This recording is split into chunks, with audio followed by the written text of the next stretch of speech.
Live long and prosper. I was going into Toshi Station to pick up some power converters. Lilu Dallas Multipass. Shut up and take my money. I grab Thar's hammer. What a saving. One does not simply walk into Mordor. X never, ever marks the spot. Winter is coming.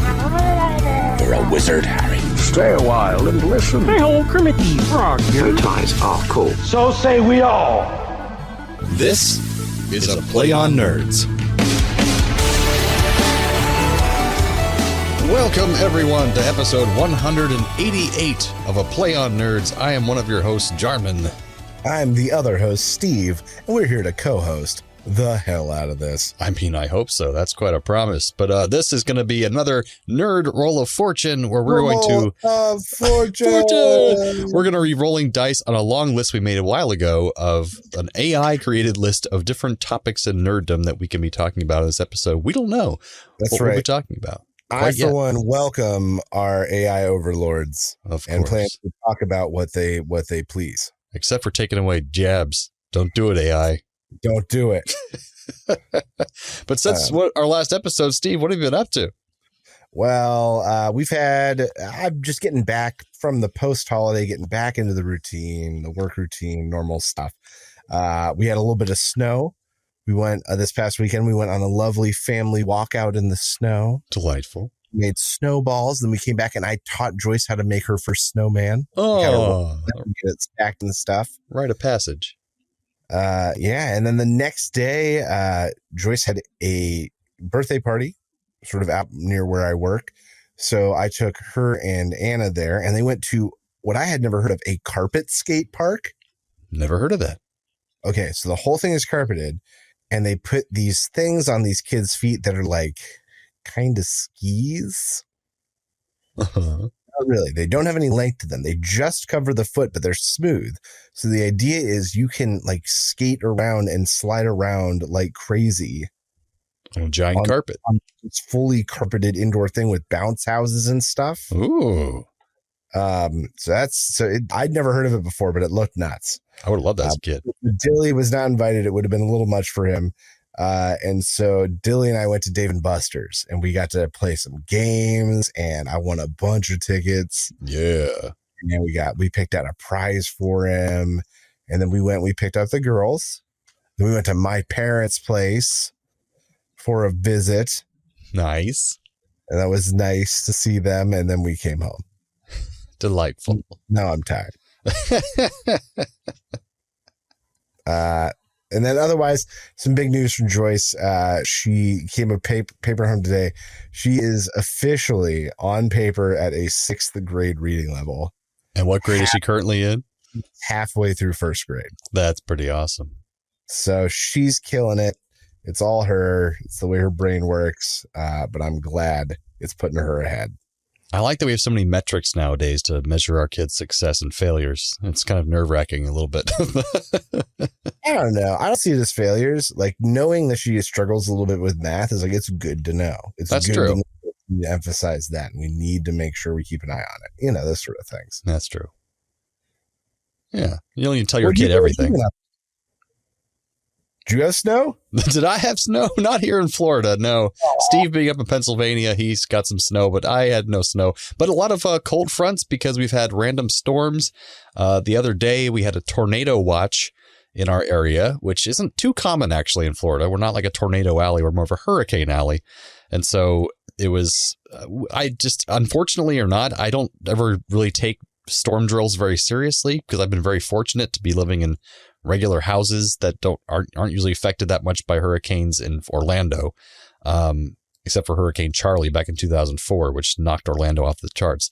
But tornadoes are very rare, and we had a tornado warning where they actually were texting us over and over again on our phones, and you had to respond yes that you've received the text for the text to stop from the county, telling you to get under door frames and stuff.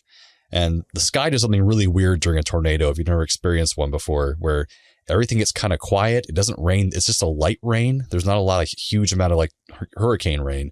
And the sky is a weird color often. And that was kind of happening. And so a picture of our neighbors down the street, because we're friends with them, we go to their parties and stuff. They were actually posted a picture of them hanging out in their hallway, like under a door frame just to be safe. And I said, we're going to get my booth if the tornado happens. We're just going to jump in that booth because that thing is like 2,000 pounds and it has like this plate glass in it that will not break. And the whole thing's made of this solid woods. It's the safe. The whole house will be gone. That booth will still be standing. So my recording booth is good for money and for saving me from tornadoes. So no snow. That's where you're going to die. I'll stay in there forever because I'll be trapped inside and run out of oxygen. But yeah, other than that, just been starting to plan. Our honeymoon trip to Scotland is coming up, and Ireland, possibly both countries, if not just one of them. This coming up end of April, beginning of May. We've been told that's a good off season to go in that area because most people start going this summer, especially August and September, big, beautiful times to go there. But if you go there end of April, early May, it's like nice and quiet and it's not too cold, not too hot. So we're going around that time. So yeah, it's been fun doing that. Just kind of exciting. But I think that takes us to some... No, what were you saying? I just survived the tornado. What? I'm glad you survived the tornado. Oh, yes, I did survive the tornado. It never actually came in our area. Okay. We had some... It came in other areas. Apparently, people took videos, like Volusia County, which is a few counties away. So we got lucky. Remember that word. Yeah, that's right. All right, so that brings us some nerdy news. It's time for Nerdy News. All right. This week's episode, my cheeky title for my cheeky story is, "By God, Jim, I'm an ant, not a doctor." The Matabele ant is a Saharan ant who battles termite in turf wars. Well, it turns out they may treat their wounded instead of leaving them behind. Researchers found that in raiding what they called pugnacious prey, many of these ants are injured, but miraculously they survive their infected wounds. Well, it turns out these infected wounds give off a chemical signal that triggers other ants to come over and treat them. And how do they treat them? Well, these Matabele ants have a gland on the side of their body that secretes this stuff. And this stuff contains 112 different chemical compounds, half of which have like antimicrobial and healing properties. Damn. And in all the world, the only other creature with this level of sophisticated wound and infection treatment is humans. Not even dolphins can do it. So not only do these ants pick out that there is infection, but then they specifically treat it with something custom made for it. Ants are pretty damn amazing and annoying. Ants are they had so much more time than humans have. They've had so much more time to do all this stuff. Yeah, where's their computers, though? Yeah, where's your microchips, huh? And they can carry like 1,000 times their weight, for some reason. If they were our size, they would kill us all and dominate us immediately. In a minute. We would be dead so quick. Ant-Man my ass. They didn't have to be that big. If they were 3 inches big, we would be done. Humans would be done. That's true. I'm sure they exist in Australia because everything's trying to kill you there. So that is, by God, Jim, I'm an ant, not a doctor. Which I think brings us to our main segment, Nerd Roll of Fortune. Didn't we have music for this? We do, but I don't have it on the soundboard. I don't think. Oh, I do, actually. Oh, he does. There we go. Yeah, Nerd Roll of Fortune. All right. Roll of... All right. So basically, we have a list of 20 different categories. And then once we roll a D20 to pick that category randomly, we'll roll a D10 within that category to talk about a subtopic within that category. This week, we're adding an additional twist that at first we are going to roll a D6. That's right. To decide how many of these topics we're going to discuss. Can I do the honors of rolling the D6? Please go right ahead. I've got it ready and in my hand. And it is a 5. Oh, wow. All right, we're going to go rapid then. Yes, pretty rapid. I love it. Okay, I'll do the first D20 to pick out our category. Yeah. And you can do the second D20. First category is a 20. Ooh, okay. And what category is that? Geeky parenting and family activities. Okay, and I'll roll the D10. Bam. A 7. Geeky birthday parties, themed decorations, games, and treats. All right. I with kids, it's easy, because especially Dilly's age, like he loves dinosaurs. And how old is he now? He's 3. Ah, that's right. He loves dinosaurs and robots. So, and trucks. So for his birthday party, I said, so what do you want your decorations to be? He was like, I want dinosaur versus monster truck. We said, dinosaur versus monster truck is now the theme of the party. And we bought dinosaur toys from the dollar store and monster trucks for the dollar store. I love how basic it is. The cheap decorations that we used for friggin' everything. So I guess that counts as a geeky birthday party or themed decoration. But I can't. Have you ever had a themed birthday? Not necessarily. I remember being themed as geeky themed, but for my adult life, I have. So, and I don't have kids yet, but like I have, geeky themed parties where, I had geek decorations all over my house. One of my birthday parties, I even bought this vinyl covering that went over one of my doors to make it look like it's a hallway in the Enterprise. Oh, nice. And so, I bought standees of both Data and Michael Burnham from Star Trek Discovery just standing there in my living room. So they're still in my closet now. So they watch me sleep. I like the idea, though, that when your kids are young, you can get them generic geeky parties. And as they get older, they'll have more demands as far as. Yeah, he will have specific ones at some point, which will be more expensive. Right now, robot, dinosaur, trucks. Oh, my God. It's easy right now. Perfect. Roll that D20. All right, baby. Let's see it. Treat me good, baby. That's a 10. All right, I'll roll the D10 for the 10. 10 is what? Famous directors and their filmographies. Last time we talked about how Wes Anderson is bullshit. That's right. So here we go. We got a 5. That is Alfred Hitchcock. Alfred Hitchcock, suspenseful thrillers and macabre themes. Oh, yes. Have you watched many Alfred Hitchcock films? Oh, I have, because Anna loves them. Okay, I didn't know that. I don't care. I get it. Some of the things he did were monumental. Nobody had done them at the time, and because of that, they deserve their place in history. Yeah. I get it. But like, they just don't, they were precursors for a reason. Yeah, it's like the thing. It's the same thing. People saying how wonderful, oh God, the first film noir, what the hell was it called? Rosebud, all that jazz. Yeah, like they talk about how like the movies like that Hitchcock made paved the way, and I'm like, that's right. That means people are walking on them. Yeah, and like I get it. They're right. They paved the way. They're under our feet. Before Hitchcock, horror and thrillers were like you had Frankenstein, and they kind of became really cheesy parodies of themselves. And then he made these things that were more conversation and psychological and scary in that way. Vertigo and Rear Window, and so yeah, I totally get how. And then we've built on that though, and gotten so much better at it that it is difficult to sometimes go back and watch these original ones that just. And like I get it, I do.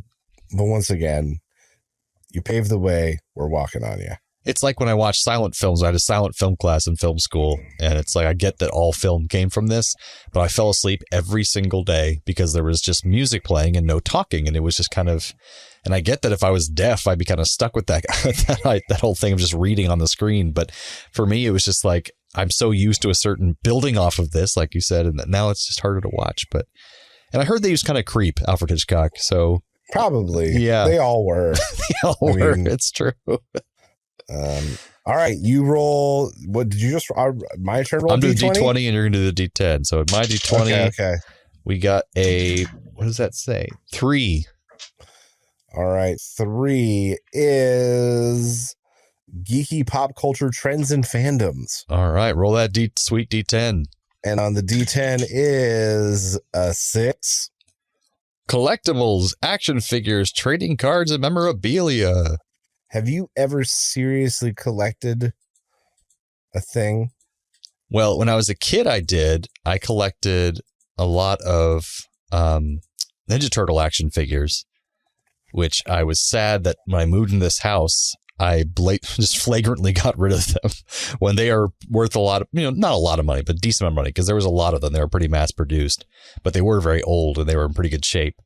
But nowadays, I slowly collect Star Trek action figures and Star Trek books. And also my favorite collection, though, of all time is different editions of Lord of the Rings, all pre-movies. So I don't like any editions that collection. What was that? That's a good collection. Yeah, like I don't like any books that came out after the movies. Often they'll have pictures of the the movie on them, or so anything basically that doesn't have a website address on it. I want a copy of that Lord of the Rings book because it's made before the internet. Yes, I am down, and I've collected a lot. One I found in a bookstore I've talked about in the podcast before. I was so happy about it for like $4, and it's worth I think $200 because it was like a rare print that was recalled because they didn't have permission to print it and that from that publisher. And so I found a copy of it randomly and I was like, holy shit, this is worth a lot of money. So it's just, I'm never going to sell them. It's just fun to collect. What about you? Have you collected anything over your time? So I was thinking about it. And while I have a collection, I don't really collect. Okay. In that I've got my stuff. I've got my display case, but honestly, I would say 90% of that is stuff that Anna or my folks has gotten me for a Christmas, birthday, or otherwise. And you said Muppet stuff, right? Muppet stuff. Yeah. Muppet Jim Henson stuff. I do not actively seek it out. When people need ideas for me for these things, they know Muppet stuff is a fair game. Every now and then I'll go on Etsy and say these things would be cool for a Christmas list. Right. But it's not I'm going to events or searching online. Now, if you had tons of expendable income and a large place to put all this stuff, what would you want to collect? I would probably want to collect Muppet stuff. I would probably want to collect I don't know, maybe art, Muppet art. Oh, that'd be cool. Some kind of pop art stuff. Not figurines or anything. I don't want that life. It's a different kind of life. Sorry, Sean. Yeah. So maybe the comic books and that kind of stuff that's come out of it. Yeah, yeah. I do have collector's glasses from the Muppets Take Manhattan, the Great Muppet Caper that I think were Burger King glasses. Oh yeah. Maybe full sets of all the glasses that have come out over the years. That would be something maybe. Yeah, there's a sense of completion of getting the full set, and just saying, I have this. But currently, that's not, but I'll keep telling people when they want to look for something for me. Because then you're collecting for free. You're not paying any money. Yeah, I'm not blowing money on this stuff. I do have a few pieces I have purchased over the years. So it's a slow collection, but very few. We were at a flea market somewhere and somebody had a Great Muppet Capers Fozzie little tissue pack. Random. It was still closed. And I went, how much is that? And he was like $2. And I went, all right, yeah. It's I have occasionally picked up things. I did pay for a Frank Oz autograph that I have. Oh, that's nice. But that's kind of it. Most of it is stuff people have got me. But hey, that's still more than some people have, and that's usually sports memorabilia, if anything, or collectibles for people, which is fine. Everyone has their thing they like, and they are nerds too. They might not want to admit it, but they are. That's true. And we have our friend Sean Vanderloo of the podcast, who's a legendary collector of things that he's been trying to get rid of over the years, and now he's replaced them with Hot Wheels. So Hot Wheels, check him out. Rusted Robot Toys on Etsy. There you go. I don't think he's selling the Hot Wheels though. He's selling everything else. And whatever the show is on the ESO network, run it, Jarman. We don't advertise for that. Oh no, we don't. Yeah, we don't. Sorry, I expected a promo to come in. Sorry, Sean. I have been listening recently. So I listen every week. It's good stuff. All right, so what we got next? Roll for us. All right, D20, baby. It's a 12. A 12. It's going to be good. That's video game reviews and recommendations. I will roll that sweet D10. Which is this? Is this 3 or 4? This is 4. 4. Okay. So I got a 10. Astral projection. Oh no, I'm reading. Like what? Let's read paranormal supernatural. 1% indie games like Stardew Valley, Cuphead, and Celeste. I don't play indie games. No, Steven's he's a AAA title kind of guy. I have on occasion played a few indie games. Mind you, I would argue that Stardew Valley is kind of not an indie game with the status that it has now. But, you know, I used to play a lot of tower defense games. Mm-hmm. Game kind of stuff I was big on. There's my favorite tower defense game to this day is called Gems Tower Defense, and it was a Flash game that they made multiple versions of. Indie game, ultimately, before the Steam markets existed and that kind of stuff. But I didn't buy a PS5 for $500 to play a game that doesn't use any of its graphics. Oh, for sure. And that's my sort of my take. The way I like is I'm married to a huge gamer, and she listens to video game podcasts. She has her Steam account is full of games that she's played and hasn't played, and she plays the AAA titles, and like she just finished playing Starfield, but then she also in between she'd like almost take a breather with a short indie game, which she does a lot, and she's exposed me to some really silly ones and fun ones, and one of them she played, Unpacking is what it was called. Basically, you go through this woman's life as she moves into different places, from college to her first apartment to her first house with her or apartment with her boyfriend, then her first house, then she gets divorced, and you see and you find this all out through the stuff that you're unpacking and the pictures that you're unpacking and the clothes and where you're moving. And so you unpack her house slowly, and kind of, it's just, you wouldn't think it'd be interesting, but it's so well made. It was just fun, and it doesn't last very long, and she's done with it, you know? And there's and Cuphead was a fun one because that was a bit very retro style game that looked kind of like Mario, but yet at the same time, it was like Steamboat Willie animation. I don't know if you ever saw pictures from Cuphead. It was pretty crazy. Oh yeah. I've seen the style. Yeah. It was really creative. And I played a game called Banner Saga, played all three of them actually, all on Steam. And it's kind of a point and click adventure thing where you add armies throughout the world. You're in this kind of Viking era. You do these like real-time strategy fight situations. They're all very interesting in that they give I love that the Steam market has given a chance for them to have these different kinds of games that are different from the AAA titles. But also it is a nice thing you can do, like, well, I'm really tired of playing Overwatch for now. I'm going to take a little break and play this game, and it'll last this long and it'll be over. There's no microtransactions. There's no, what do they call it now? The battle passes and all that crap. Yeah. It's simple. You can be like, I'm going to play this game. It'll be over. It'll be interesting. It'll be different. And then I can go back to my huge AAA titles. So it's kind of like a in-between kind of thing.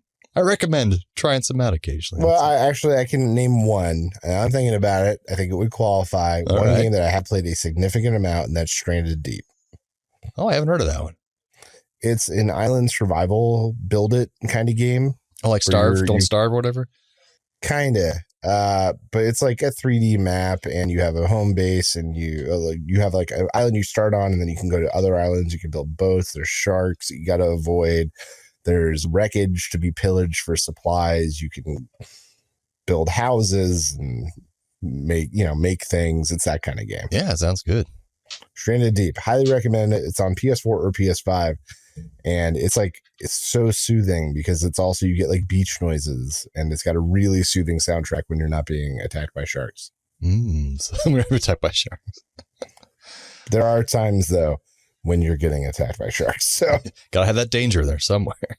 Oh yeah. All right. It's our last one. I'm going to roll that D20. All right. Roll it. I'm excited. Where's my 10? All right. We got a 8. All right. What is it? It is. Oh, whoop. It's long, whatever it is. TV animation. Okay, there we go. TV animation. And the roll is a 2. Anime. Focus specifically on Japanese animation, discussing different genres, iconic series, cultural influences, and the growth of anime fandom worldwide. I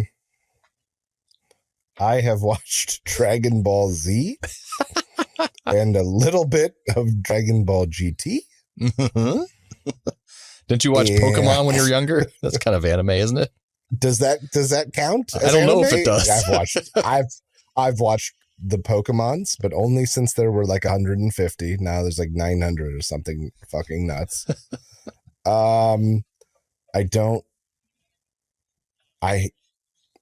I've watched a few things I have liked. But I don't care. don't care about anime. I just don't. I'm sorry. I don't give a shit about anime. What about, have you made a connection with anime in any major way? I only did in college because I was pretty much best buds with the two guys who were just super into anime. And so I told them that I just had no interest. And so they said, well, here's some gateway ones that are actually really accessible. And they were right. They were really enjoyable shows like Cowboy Bebop. It's obviously a very popular one. And I watched that whole thing. I think it's like 8 to 10 episodes. So I was like, oh, this is palatable. And it looked beautiful. It was wonderfully crafted, good voice acting, which is a big thing that's missing from a lot of anime I found was I couldn't stand it because, and people are like, oh, the true anime you need to watch with the subtitles on anyways. I'm like, well, I don't want to do that. And so that one's really great. And then there was something called Hellsing, which was also very popular, which was a guy who's like, he's basically, it's called Alucard, which is Dracula backwards. And he's basically killing vampires, but he's like a good vampire. And that exposed me to like the voice acting aspect, because that guy's played by Crispin Freeman, who does the voice of the gorilla in Overwatch. What's his name? Winston. Winston. He does the voice of Winston, and he does the voice of the necromancer in the Diablo games. And so he's like, he's a big time voice actor. And he kind of, once I got into voice acting, I listened to him first. He's a huge podcast that talks about getting into voice acting. And what I learned from him is that most anime voice actors don't make a lot of money. So they make up for it by volume, first of all, by just doing content, hundreds of episodes, but also like try to get on different series. So you're constantly working. But then also he said the real money was made by going to conventions. So you have to get popular enough on a show that pays you peanuts, and then just so people want to get autographs from you at anime conventions, and then you can actually make your living off of it. So that kind of turned me off from trying to go down that route of doing anime dubbing, because it was just like, But yeah, other than that, I took their advice, went from there and tried to branch out to other anime, and it was all just like screaming, yelling, flashing lights, and bad voice acting.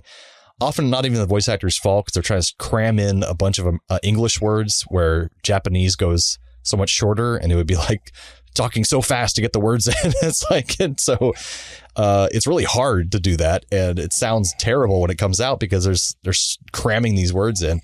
So I never really, I couldn't get into anime. It just is not my thing. I get they have sweeping stories and they're fantastical, but all the flash, like Dragon Ball, I don't know how you did it. Like there was just like seizures in a show. It was there was enough action that the in between didn't matter that much. That's fair. That makes sense.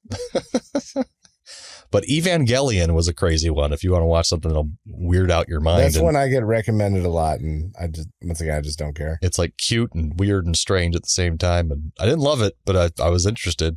It was strange. And Akira, which is a popular movie that they made a thing out of with Scarlett Johansson. I watched the original a long time ago, and that was nuts and weird, and I didn't like it. So yeah, I'm not an anime fan. No, I don't care. Yeah, don't care. But hey, just don't care. We talked about it. Yeah, we did. And now guess what? Now that's off the list, we don't have to talk about it again. That's true. We're done. That's true. Mind you, we also haven't gotten to the point of the list where like statistically we're going to hit the same things over and over again. We will get to that point at some point. And we have marked them off, so like we won't repeat the same topics twice. We're not doing the same topics over. Yes. Our right. AI overlords would be displeased. So that brings us to some radical recommends. It does. Recommend. If you have the means, I highly recommend picking one up. What do you recommend I do? I recommend Pleasant. All right, this week my radical recommend is a kettlebell, y'all. What? So I've been since the new year working out and not eating sweets. Nice. And trying to be more purposeful about my snacking and eating and that kind of stuff. And I've been taking 2-mile walks at the mall every day I work. Yeah. So I'm packing on an extra 10 miles of walking every week. And I was doing workouts in the basement, and we have a free weight kind of thing, but I wasn't getting like exhausted. Like, I'm not getting to the point where I feel like I'm working out. That's fair. With the stuff I was doing.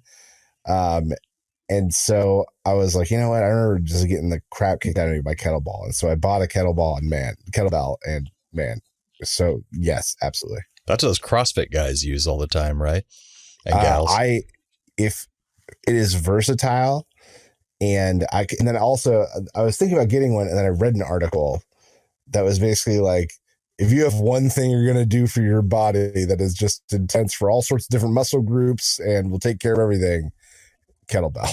Yeah, it's like that's one fair. thing, because like the muscle groups you have to use to steady yourself while it's going forward, the muscles used to launch it, the muscles you then use to decelerate it when it goes through your legs, and the muscles to re-arch it up like it.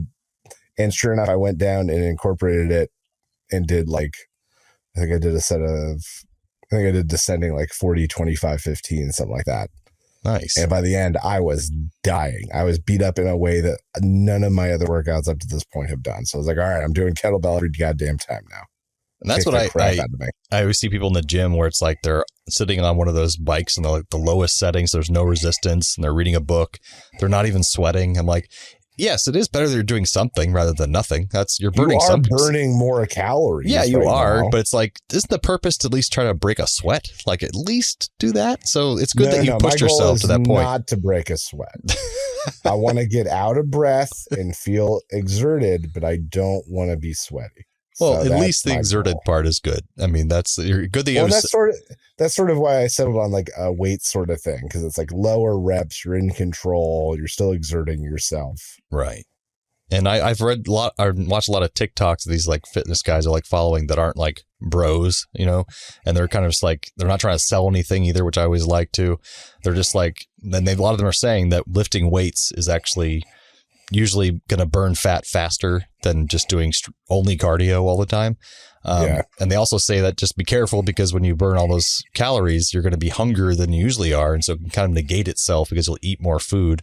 So eating more filling food that isn't sweets or something like that is good. So that's a good thing that you're doing. Well, that's been my thing. It's really just, mostly I've been my easy borderline is staying away from sugar. Now, mind you, I'm not really like, I have protein bars and stuff that have sugar in it. You know, it's just the reality is there's going to be some sugar and stuff, but I'm not eating sweets. I'm not doing desserts. Any change is good if you don't have to be militant about it, which is great. You know, just no. Make healthier choices. Exactly. I like it. All right. So kettlebell, y'all. Kettlebell, y'all. And that brings us to some trailer reviews.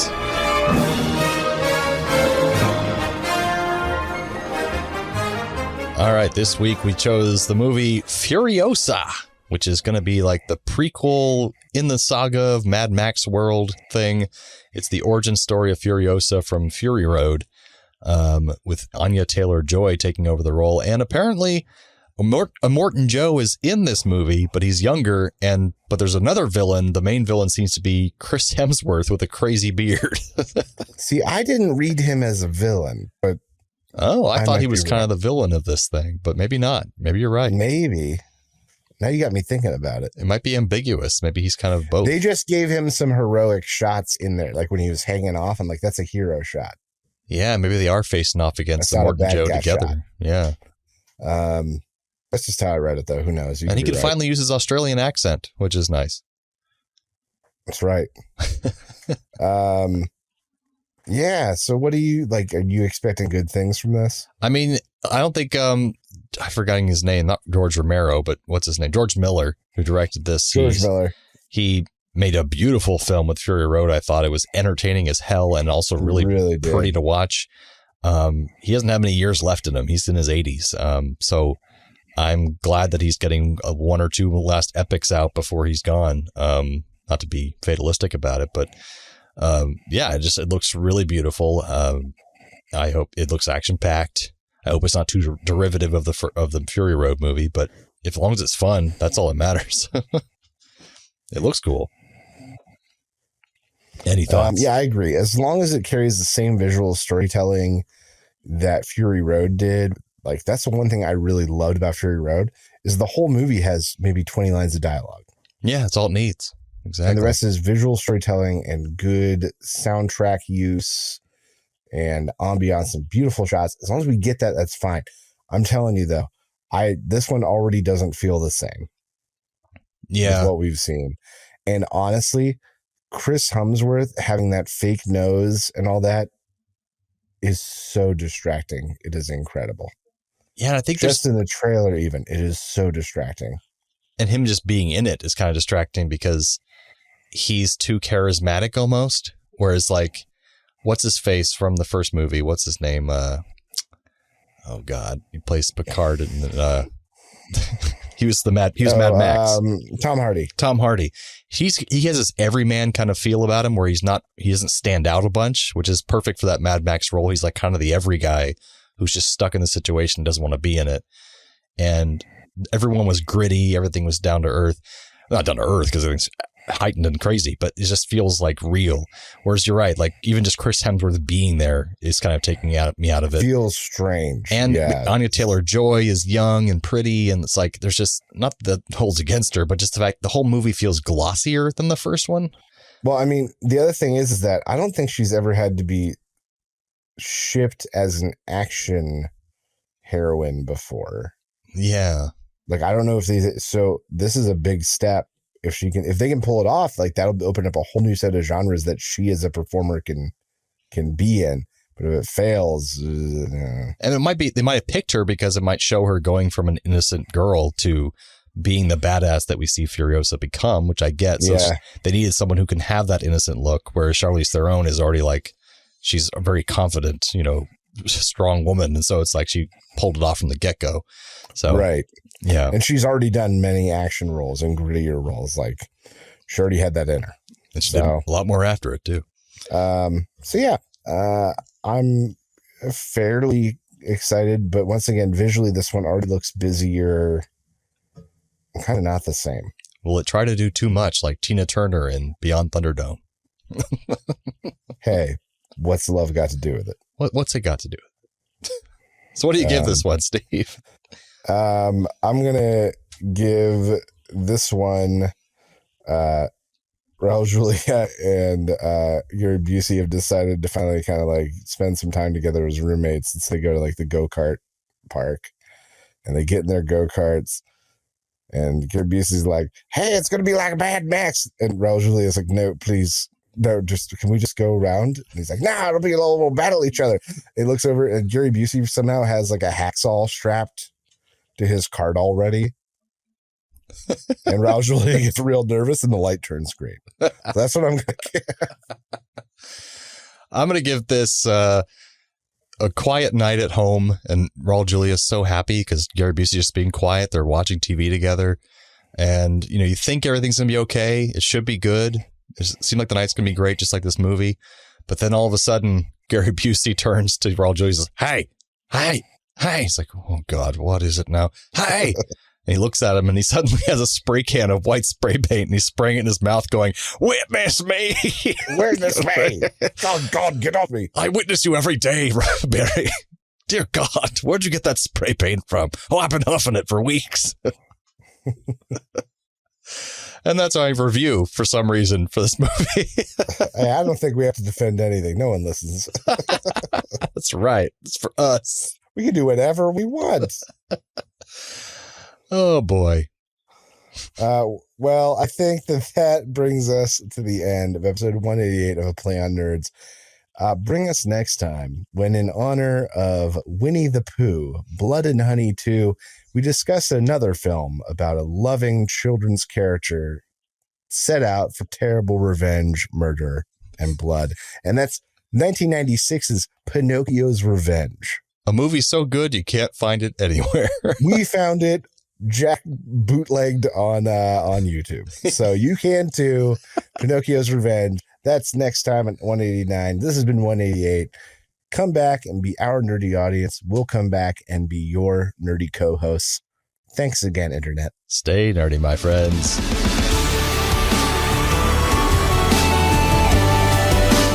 Thanks for listening to A Play on Nerds. Feel free to email feedback at aplayonnerds.com with all your questions or comments. Shoot us a message on Facebook or Twitter and earn yourself a sweet shout out on the show. Review us on YouTube, Spotify, or Apple Podcasts so even more nerds can find us. Tell your friends, tell your enemies, we aren't picky. Check out our entire back catalog and other offerings at aplayonnerds.com. And how?